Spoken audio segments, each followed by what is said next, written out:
Pride and Prejudice by Jane Austen. Chapter 59. "My dear Lizzie, where can you have been walking to?" was a question which Elizabeth received from Jane as soon as she entered their room, and from all the others when they sat down to the table. She had only to say in reply that they had wandered about till she was beyond her own knowledge. She coloured as she spoke, but neither that nor anything else awakened a suspicion of the truth. The evening passed quietly, unmarked by anything extraordinary. The acknowledged lovers talked and laughed. The unacknowledged were silent. Darcy was not of a disposition in which happiness overflows in mirth, and Elizabeth, agitated and confused, rather knew that she was happy than felt herself to be so, for besides the immediate embarrassment, there were other evils before her. She anticipated what would be felt in the family when her situation became known. She was aware that no one liked him but Jane, and even feared that with the others it was a dislike which not all his fortune and consequence might do away. At night she opened her heart to Jane. Though suspicion was very far from Miss Bennet's general habits, she was absolutely incredulous here.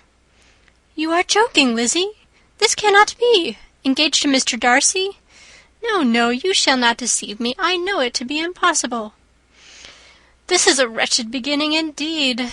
My sole dependence was on you, and I am sure nobody else will believe me if you do not. Yet indeed I am in earnest. I speak nothing but the truth. He still loves me, and we are engaged." Jane looked at her doubtingly. "Oh, Lizzie, it cannot be. I know how much you dislike him." "You know nothing of the matter. That is all to be forgot. Perhaps I did not always love him so well as I do now.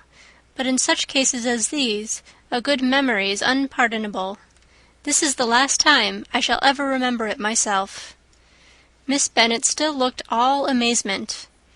Elizabeth again, and more seriously, assured her of its truth. "Good heaven! Can it really be so? Yet now I must believe you," cried Jane.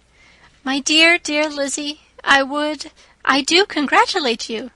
But are you certain? Forgive the question. Are you quite certain that you can be happy with him?"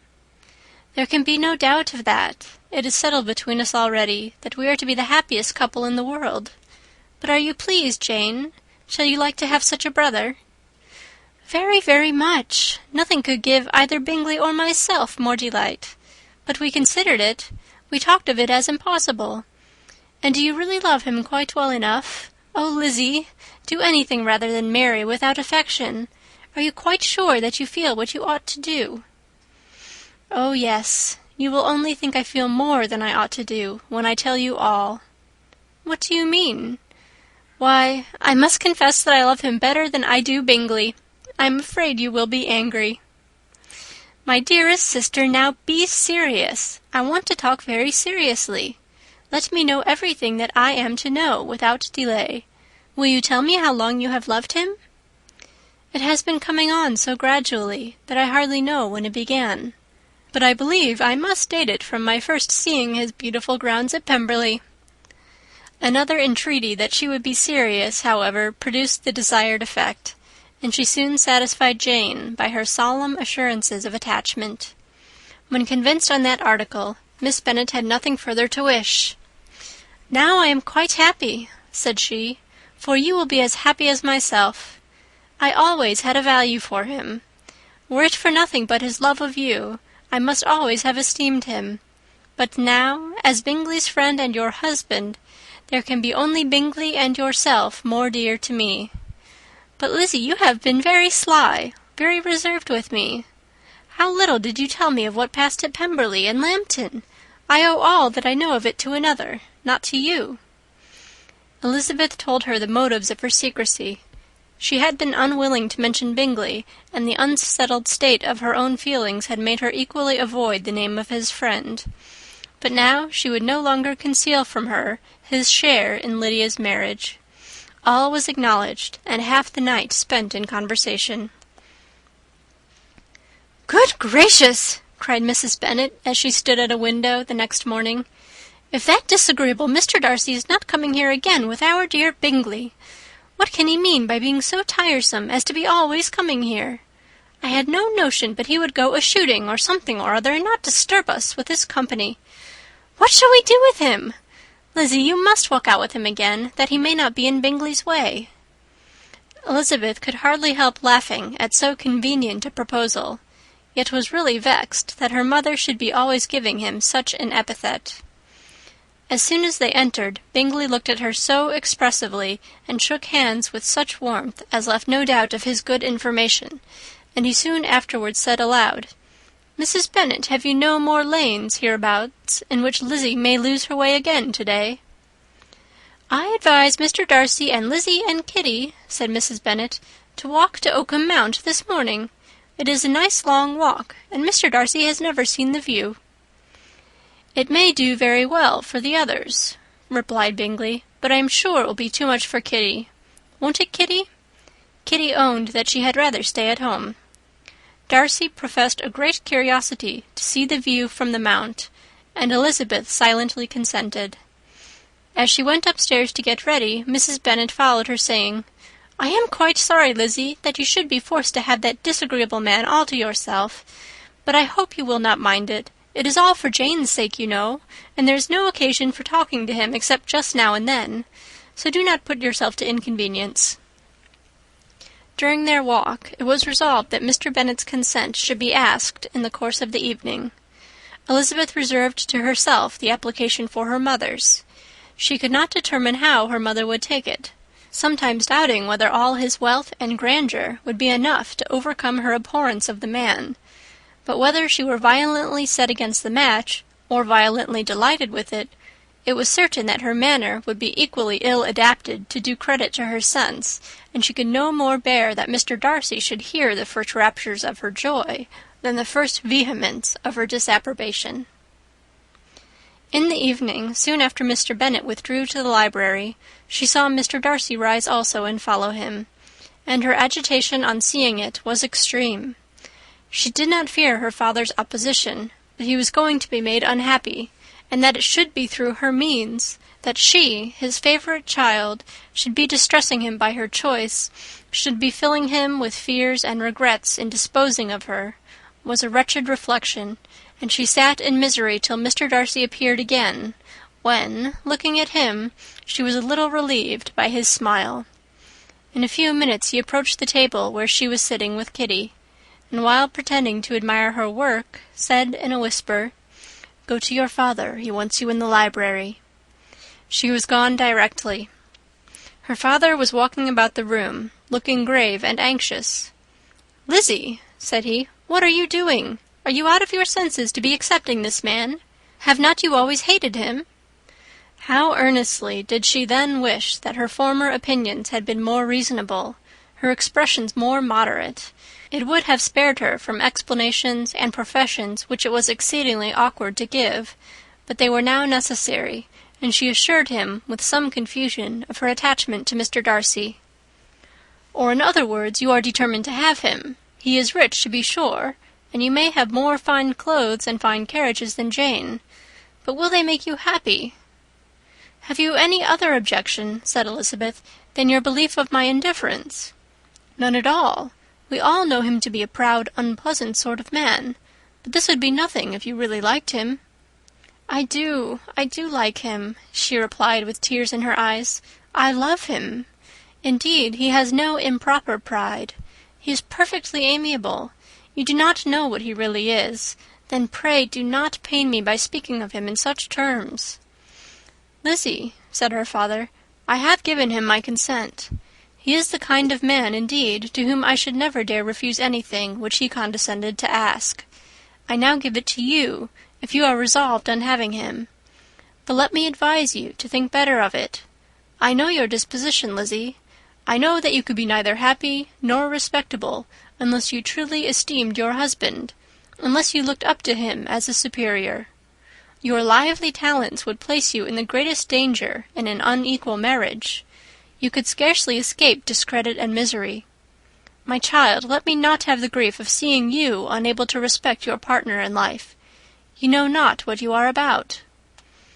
Elizabeth, still more affected, was earnest and solemn in her reply, and at length, by repeated assurances that Mr. Darcy was really the object of her choice, by explaining the gradual change which her estimation of him had undergone, relating her absolute certainty that his affection was not the work of a day, but had stood the test of many months' suspense, and enumerating with energy all his good qualities, she did conquer her father's incredulity, and reconcile him to the match.